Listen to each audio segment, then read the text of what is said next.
This is the world of social distancing. This is a new way of us interacting with each other all of the time. We've got to keep that social distancing that we've been talking about over the last week, which people didn't really take very seriously. So all of our governments collectively last night decided that we had to take some fairly draconian measures to protect our society.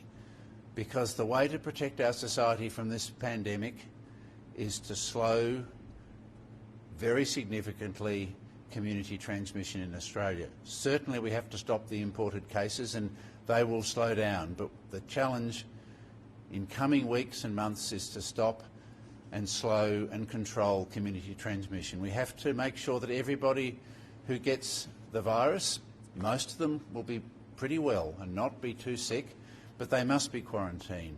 They must identify their contacts. We must quarantine them too. We must isolate everybody who is unwell. We must make sure that we protect the vulnerable people in our community, particularly the elderly. The elderly are those who we know can get this severe disease in most cases.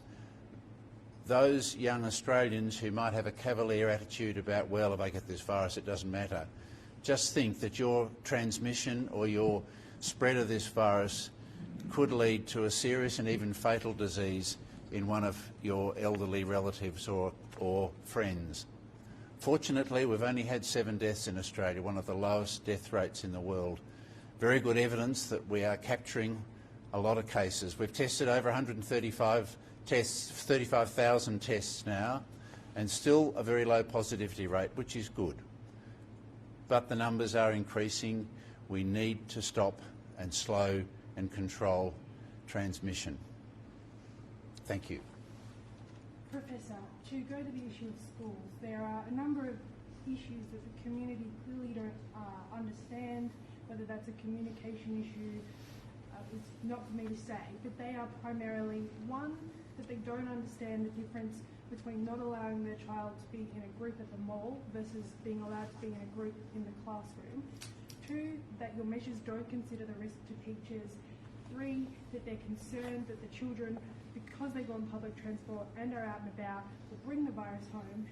And lastly, they don't see the difference between health workers needing to put in extra measures to look after their kids at home during a shutdown versus what they would normally do in school holidays anyway. Can you clear any of those concerns up now? So, schools is obviously a very vexed issue. And let me say again, we know that very, very few children contract COVID-19. All of the international data shows that it's very, very uncommon for children to get symptomatic disease. Let me also say again, we don't know whether children have a significant role in transmission. We have not seen evidence of major transmission amongst schools in children. It's possible that they could play a role in transmission, and the reason those people who are advocating for school closures, and some countries have done it, is not so much because they're worried about their children catching the disease, because there is theoretically some benefit in potentially slowing transmission. Having said that, there are lots of downsides of children not going to school. They can practice reasonably good social distancing and hand hygiene and other practices in the school, and this, as we have said, is a long-haul measure, and the impact on children of potentially missing several months of school is material. But these risk-benefit calculations are assessed on a regular daily basis. The expert panel that I convened for 2 hours on Sunday came to the conclusion that the risks of children not going to school were greater than the risks of them staying at school. That position may change. Now, we know that some parents have decided that they don't want their children to go to school and they're removing. When the Premiers and the Prime Minister all agreed last night that the parents would be allowed to keep their children away from school, but they are very keen for schools to stay open, not just to look after the children of people in essential services, but to provide education to those children whose parents choose to send them to school. I realise it's a very vexed and controversial issue. Professor Murphy, just you mentioned earlier about people not failing to self-isolate and quarantine when required. What is going to be done to crack down on these people? I've noticed a lot of people complaining on social media that they know people that are out and about. Will there be a 1-800 number where people can dob people in? So each of the states and territories are responsible for implementing the regulations around that. The Victorian government, I think, has announced a police force of 500 to enforce social distancing measures. I think each of the Queensland government has actually put legal quarantine orders on people, and I imagine that many of the states and territories will be significantly ramping up their regulatory compliance. Most Australians do the right thing, but it's no longer acceptable for someone to breach that. So I think those responses will come from the states and territories. Is there a mechanism in place though for people to essentially dob their neighbours in?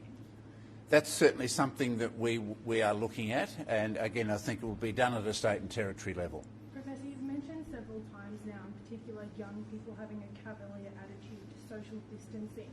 But there's also a wealth of potentially anecdotal but not unfounded evidence of young people really upset at their parents who are not necessarily elderly but in that middle age bracket who aren't practicing social distancing either. So I guess in fairness to my generation, what is your message to people who are just broadly not following those measures and might be actually confused by the advice they've received from premiers even this morning that has been conflicting and flip-flopping on certain types of gatherings?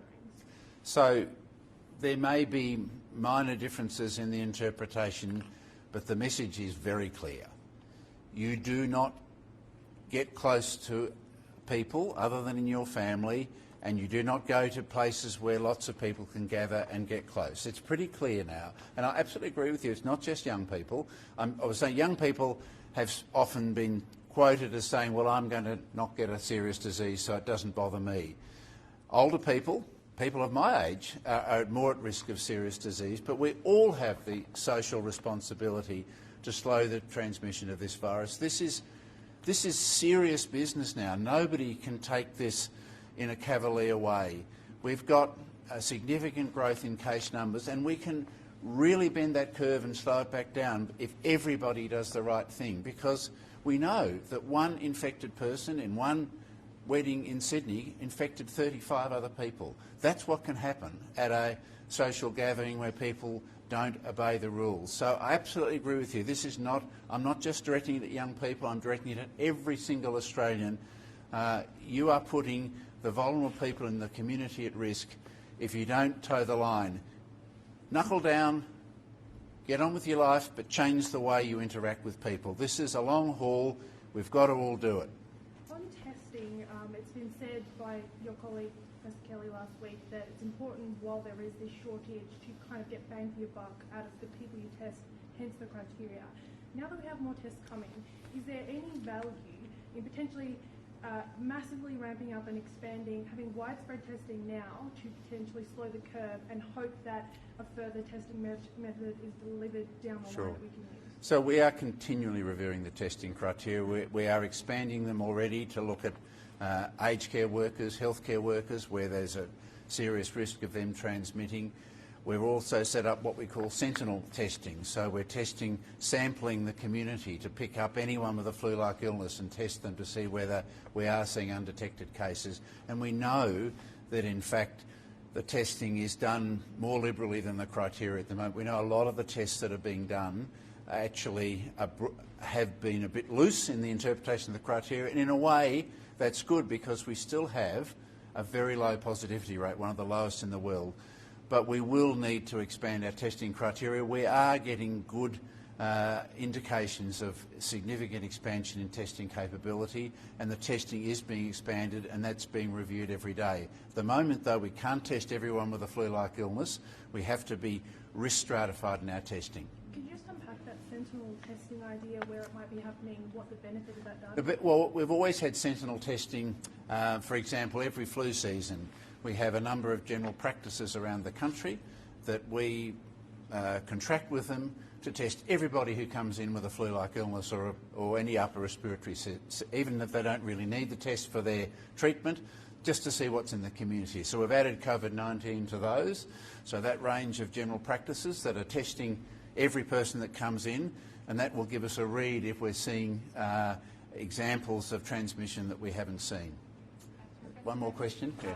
There are anaesthetists and surgeons that are complaining that they don't have access to PPE and elective surgery is still being carried out. Is it time that we cancel all non-essential surgeries? So I think the states and territories have all agreed that they are slowing down elective surgery. They're not going to be doing Category 3 low priority elective surgery. They're going to focus on Category 1, which has to be done. That's cancers and heart surgery and urgent Category 2s, and they are continually reviewing that because PPE stocks are precious at the moment. We have done a lot of work. Minister Hunt has personally driven a huge international procurement process. We are actually setting up local manufacturing of masks, so we are confident that the PPE situation will get better, but in the meantime we are definitely tailing what's happening in elective surgery with PPE suppliers as a nation. Just super quickly, do you have any figures on how many Australians have recovered out of the people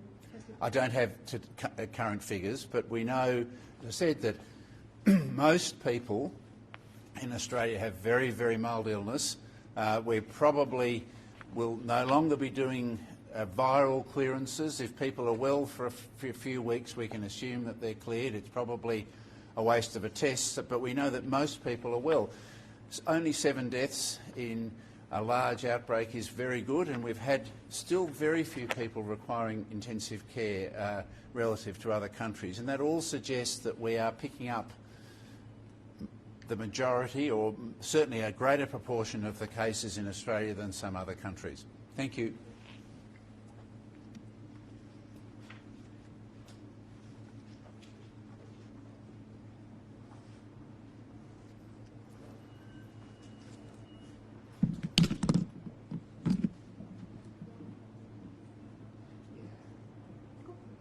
Thank you. Thanks. See you later. No worries.